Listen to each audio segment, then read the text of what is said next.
भाई ये चार वर्ड इंग्लिश में बहुत इंपॉर्टेंट रोल प्ले करते हैं. The first word that we have is as long as. The second that we have is as soon as, जिसका हिंदी मतलब होता है ज्यों ही, जैसे ही. नेक्स्ट है as far as. As far as का मतलब होता है, एज फॉर एज का मतलब होता है जहां तक. ठीक है, तो ये इस तरीके से आपका वर्क करता है. अब अगर मैं बात करूं सबसे पहले वर्ड की, एज लॉन्ग एज, जब तक. मैंने कहा आप रह सकते हो, आप यहां रह सकते हो जब तक आप चाहो. आपको कोई कुछ नहीं कहेगा. क्या कहेंगे इंग्लिश में? You can stay here, leave here. Stay leave दोनों लगा सकते हो, जब तक आप चाहो, as long as you want. बैठो जब तक आपको बैठना हो यार. Sit as long as you want. Attend the class as long as you want. Class attend करो जब तक आप कर सकते हो. बोलो जब तक आप बोल सकते हो. Speak as long as you can. Speak as long as you can. ठीक है, बोलो जब तक आप बोल सकते हो. Speak as long as you can. तो एज लॉन्ग एज इस तरीके से जब तक के सेंस में आपका यूज होता है. एक दो बार बोलोगे ना तो याद आ जाएगा और बहुत इजी है. लेकिन जो ही बात एज सुन एज की आती है तो थिंग्स चेंज्ड. मैंने कहा ज्यों ही मैंने उसे कॉल किया, मैंने उसे कॉल किया, वह यहां तुरंत आ गया. ये लो भाई, ज्यों ही मैंने उसे कॉल किया वो यहां तुरंत आ गया. तो जैसे ही मैंने उसे कॉल किया, as soon as I called him, he came here. तुरंत को इंग्लिश में कहेंगे immediately. He came here immediately. Okay, as soon as I called him, he came here immediately. ठीक है. As soon as the police arrived, as soon as the police arrived, the thieves ran away. ठीक है, as soon as the police arrived, the thieves ran away. जैसे ही police आई चोर भाग गए, है ना. So that is as soon as. Next है as far as. As far as मतलब होता है जहां तक.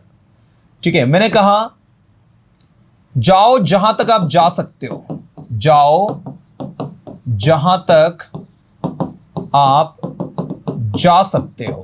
क्या कहेंगे इंग्लिश में? Go as far as you can. जाओ जहां तक आप जा सकते हो. Go as far as you can. जहां तक मैं जानता हूं अंग्रेजी एक अच्छी और आसान भाषा है. As far as I know English is a good and easy language. जहां तक मैं जानता हूं अंग्रेजी कठिन नहीं है. As far as I know English is not difficult. As far as we talk about politics, as far as the politics concern, you know. So this is actually as far as. As far as का मतलब होता है जहां तक. देखो जहां तक आप देख सकते हो. See as far as you can. इसके बाद नेक्स्ट है as well as. As well as मतलब होता है साथ साथ. मैं इंग्लिश के साथ साथ मैथमेटिक्स भी पढ़ा सकता हूं. ठीक है, मैं इंग्लिश के साथ साथ मैथमेटिक्स भी पढ़ा सकता हूं. क्या कहोगे? I can teach mathematics as well as English. बोल. I can teach maths as well as English. I can teach maths as well as English मतलब इंग्लिश के साथ साथ. ठीक है, इस तरीके से आपका वर्क करेगा. शी इज कमिंग हियर, वो यहां आ रही है. साथ साथ उसके पेरेंट्स एज वेल एज हर पेरेंट्स. ठीक है ना. तो साथ साथ एज वेल एज. सर आपको पता है मैं ना इंग्लिश के साथ साथ फ्रेंच भी सीख रहा हूं क्योंकि मुझे ना 2 फॉरेन लैंग्वेजेस सीखनी है. Sir do you know I am learning French as well as English because I have to learn 2 foreign languages. So that is as well as. Practically बोलने की कोशिश करो. देखो कितने ही रट लो, कितने ही पढ़ लो, until and unless you use these things practically, it's useless. You know, so I insist you all to use all these particular conjunctions practically. The first conjunction that we have is as long as. As long as जब तक. As soon as ज्यों ही जैसे ही. As far as जहां तक, as well as साथ साथ, 4-5 बार बोलो, कम से कम 10-10 सेंटेंस बनाओ, make 10 sentences of each conjunction, है ना, टंग पर लाने की कोशिश करो, दिमाग से नए नए सेंटेंसेस सोचो। मैंने कहा जहां तक मैं जानता हूं रवि ऐसा नहीं कर सकता, as far as I know Ravi can never do this, I believe in Ravi, he can never do this, मुझे रवि पर यकीन है वो ऐसा नहीं कर सकता। तो इस तरीके से एज लॉन्ग एज, जब तक, एज सुन एज, ज्यों ही, जैसे ही, एज फॉर एज, जहां तक, एज वेल एज, साथ साथ, है ना, तो ये ऐसे चलता है आपका। चलिए उम्मीद करता हूं आप सभी को समझ में आया होगा। इसके बाद नेक्स्ट है एज एज। एज कैसे यूज होता है थोड़ा ध्यान देना, एज, इसके बाद नेक्स्ट है सो एज, इसके बाद नेक्स्ट है सो दैट, फिर है सच दैट, फिर है टू, है ना। तो ये थोड़ा सा समझने वाला विषय है, मैं चाहूंगा आप लोग सभी दिमाग लगाएं और अच्छे समझने की इसको कोशिश करें। एज के बीच में आएगा एडजेक्टिव, सो एज के बीच में भी आएगा एडजेक्टिव, सो दैट के बीच में आएगा एडजेक्टिव, टू के बीच में आएगा एडजेक्टिव, और सच दैट के बीच में आएगा नाउन। तो मैं एक साथ आपको ये सारे के सारे पढ़ाने वाला हूं, और इसके लिए मुझे चाहिए होगा आप सभी का अटेंशन, ध्यान देना। सबसे पहले हम लोग एज की बात करें। एज उतना जितना, एज क्या होता है, उतना जितना, राइट। एज ठीक है। इसके बाद एक होता है आपका सो दैट,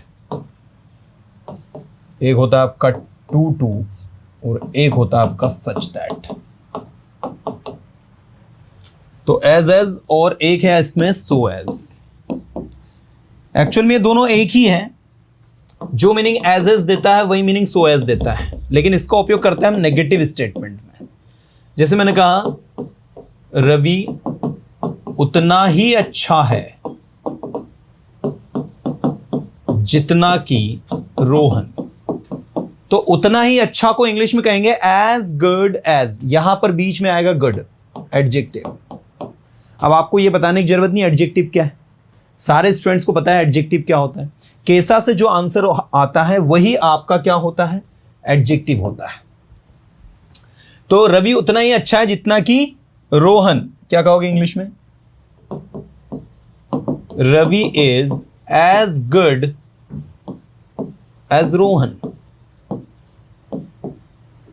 ठीक है, ये बैग उतना ही भारी है जितना कि ये बोतल या bottle. This bag is as heavy as this bottle. You know, आपका कंप्यूटर सिस्टम उतना ही महंगा है जितना मेरा laptop. Your computer system is as costly as my laptop. बोलो एक बार, योर कंप्यूटर सिस्टम या your computer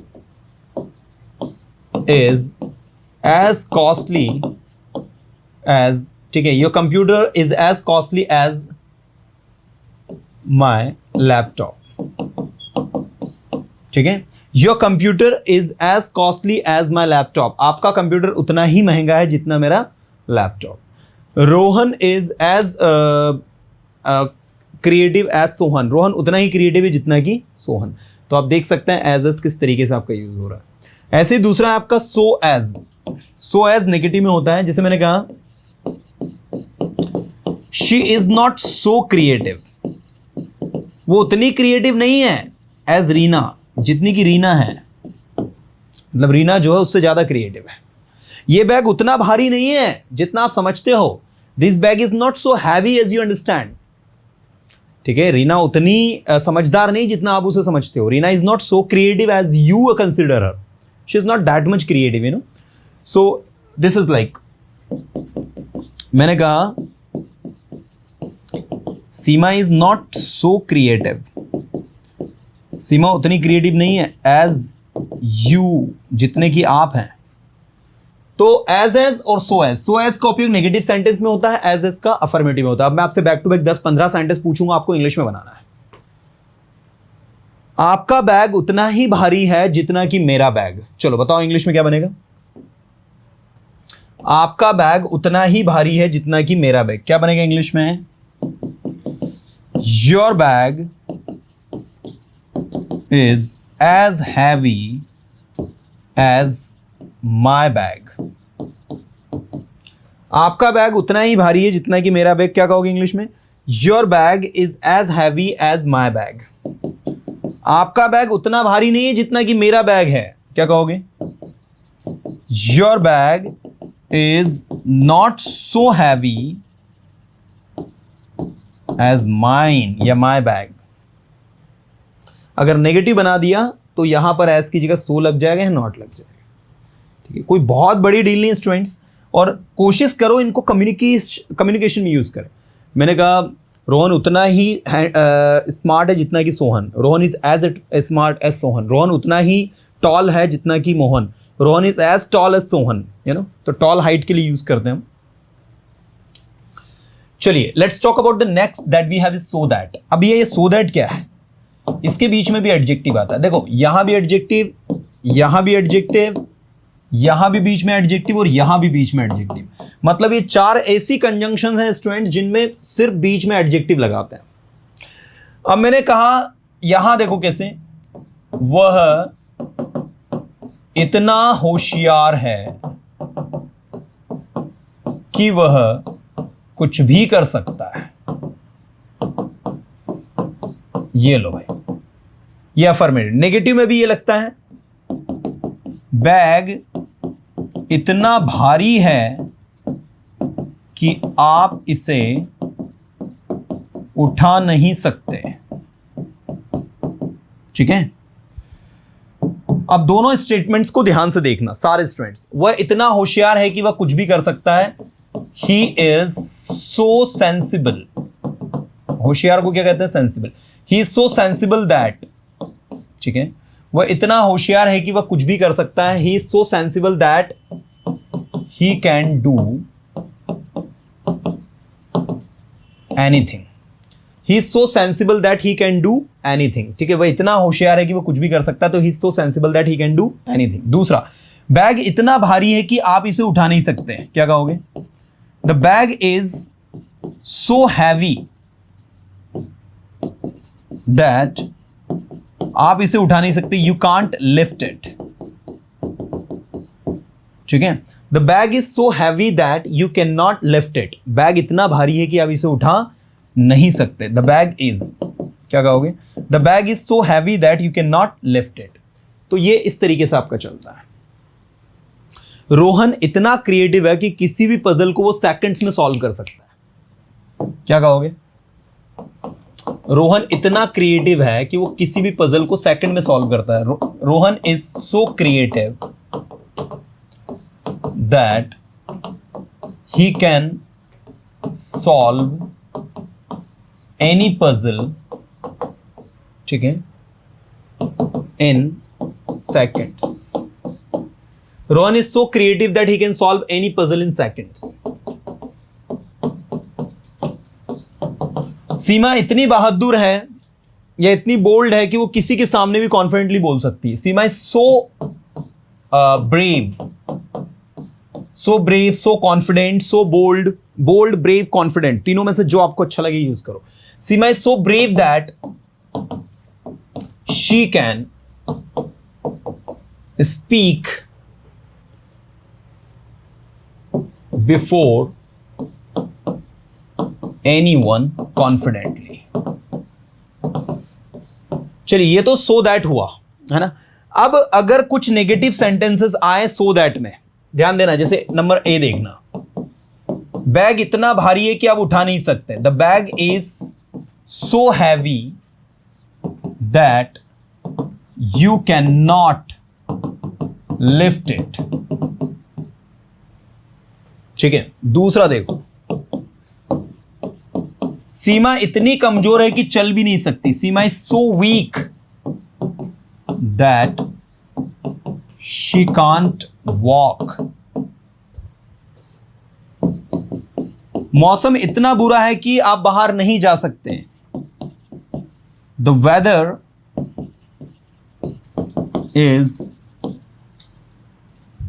weather is a लगेगा। The weather is so bad that you can't go outside। अब इसमें क्या करना है आपको? so that को हटाकर, ये जो so और that आया, ये जो so और that आया, ये जो so और that आया, इसको हटाकर आपको to का उपयोग करना है। जी स्टूडेंट्स, इसको हटाकर आपको किसका उपयोग करना है, ये टू टू का, इसका उपयोग सो दैट के स्थान पर होता है, ठीक है, मीनिंग वही देगा लेकिन नेगेटिव में, सिर्फ नेगेटिव सेंटेंस में ही होता है। किस में होता है, में ही होता है। इस बात का विशेष ध्यान देना है सारे स्टूडेंट्स को कि इसको आपको नेगेटिव सेंटेंस में ही यूज करना है, बाकी कहीं यूज नहीं कर सकते आप। Only negative sentence you have to use it, ठीक है। तो आइए इसको बनाते हैं हम लोग टू टू में। The bag is so heavy का बनेगा, I am using the yellow one, the bag is too heavy, the bag is too heavy. अब टू के बाद ये वाला जो टू लगेगा, इसके बाद डायरेक्ट वो होगा lift, LIFT। The bag is too heavy to lift it. बस ये सब कुछ हटा देना, इतना दैट हटा देना, यू हटा देना, कांट हटा देना।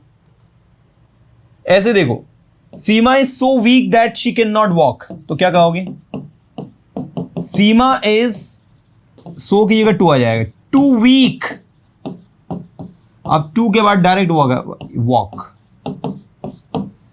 सीमा is too weak to walk, Seema is too weak to walk. Seema इतनी कमजोर है कि वो वॉक नहीं कर सकती, चल नहीं सकती। The weather is so bad that you can't go outside,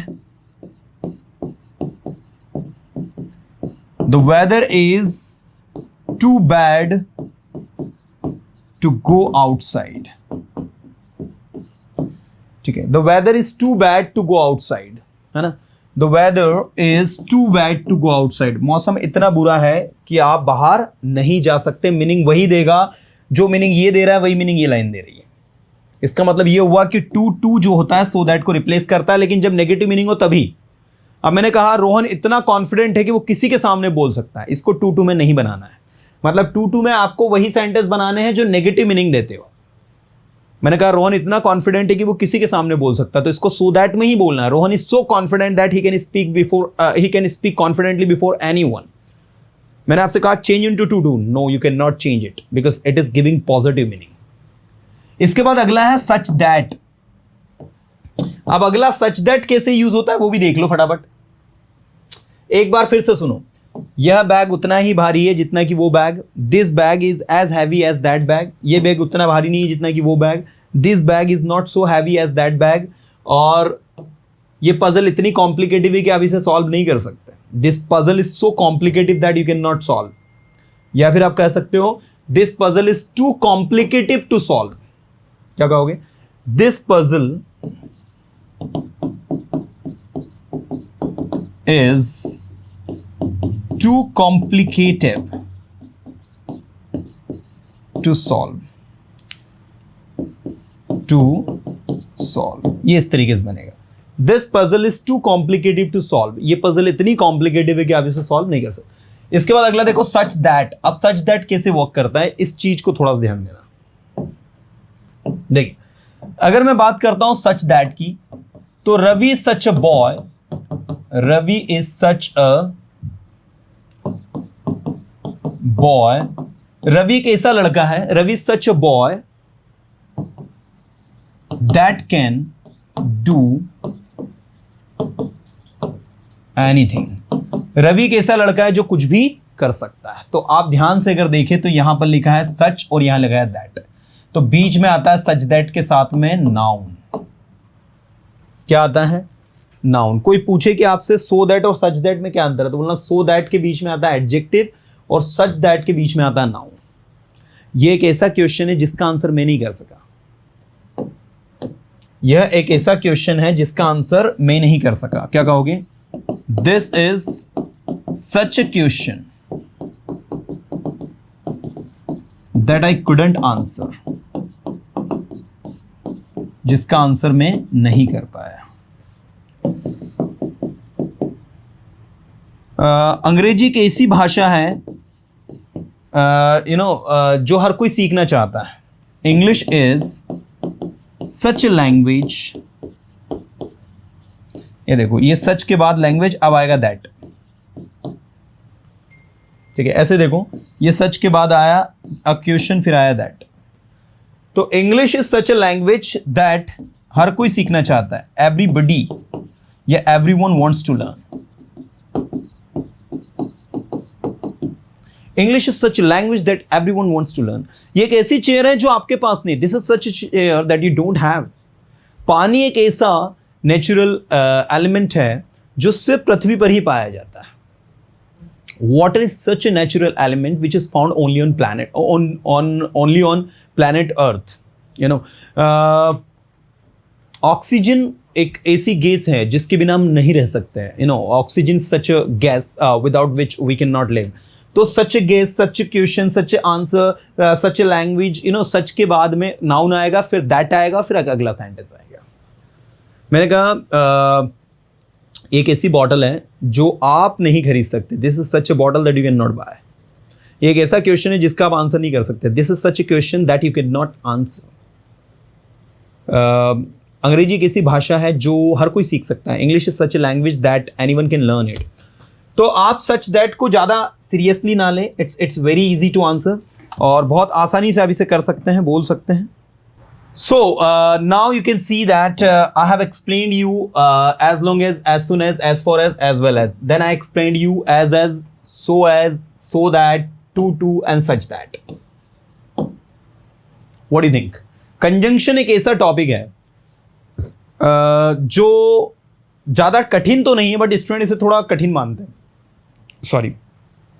Conjunction is such a topic that is not much difficult, but student feel it difficult. Student feel like it's difficult, but it's such a topic that I don't think it's difficult to understand. So this is such a topic. ये एक ऐसा topic है